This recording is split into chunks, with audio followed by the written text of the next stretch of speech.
If you're following the presidential election, you've probably heard something like this. President, look, no one has ever said a wall keeps out 100% of illegal aliens, but if it keeps out 98%, I'd say we're doing pretty good. And that means less fentanyl, less drugs, and less crime coming into our communities. That was J.D. Vance, the Republican nominee for vice president.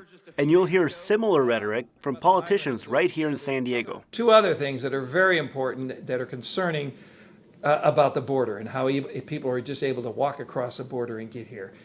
The two things are fentanyl, drugs and fentanyl, and also human trafficking.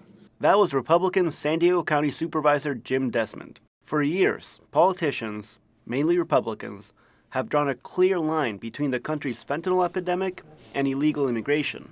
They say border walls and other harsh immigration measures will prevent fentanyl from entering the country. But what they aren't saying is that the vast majority of fentanyl is smuggled into the country by U.S. citizens. KPBS spoke with local prosecutors, experts, and Border Patrol officials to get a better understanding of how fentanyl gets here and who brings it in.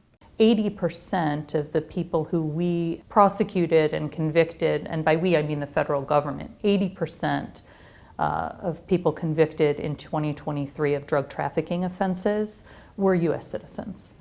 And so they're people who have the ability to cross, obviously, but also are going to be able to slip under the radar. That's Tara McGrath.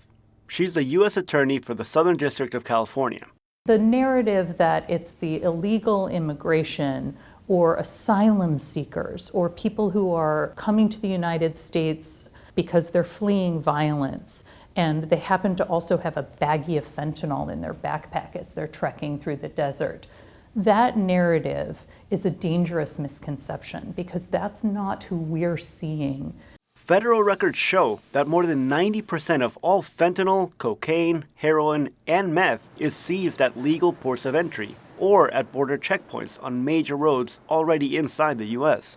Cecilia Farfan is an expert on international crime. She says Mexican drug cartels control virtually all drug smuggling along the border, and putting their product in the hands of desperate migrants, risking life and limb to cross illegally, that's just bad for business. It would not make sense to put your merchandise in such a risky situation, right? Like, is this migrant going to cross? Is he not going to cross? Are they going to get stopped? What's going to happen, right? It makes much more sense to smuggle drugs through legal border crossings. We are at the San Ysidro Port of Entry, the largest port of entry in the world. We process strictly at this port of entry more than 100,000 people per day. Sydney Aki is Director of Field Operations for the San Diego Field Office of Customs and Border Protection. The San Ysidro Port of Entry is open 24 hours a day, 7 days a week. It has 24 vehicle lanes that are often backed up for hours. In most cases, agents at the inspection booths have less than a minute to decide if they want to refer somebody for a secondary inspection. Aki says that the sheer volume of cars and people make finding drugs incredibly difficult. It could be anywhere in their spare tires, the roofs, the floorboards, the dashboard, the engine compartments, spare tires, a whole host of different areas. Farfan argues that narratives linking migrants with drug smuggling are distracting and even dangerous. There is a tendency to always make it about someone else, right? The foreigner that brings in illicit drugs. And it's never a homegrown issue, but it's rather more of a generally racist discourse that links someone else, this foreigner, this unwanted presence that brings drugs. And prosecutors agree.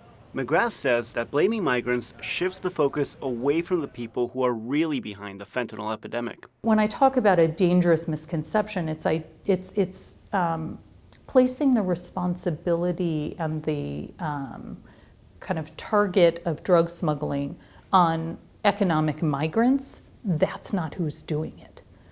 The focus of who's pushing these poisons into our country are the cartels. Both civilian and law enforcement experts told KPBS that if politicians are really serious about solving the fentanyl crisis, there are real solutions out there, like investing in non-invasive scanners at the legal border crossings, committing to drug prevention efforts on both sides of the border, and pursuing more binational crackdowns on drug cartels. Gustavo Solis, KPBS News.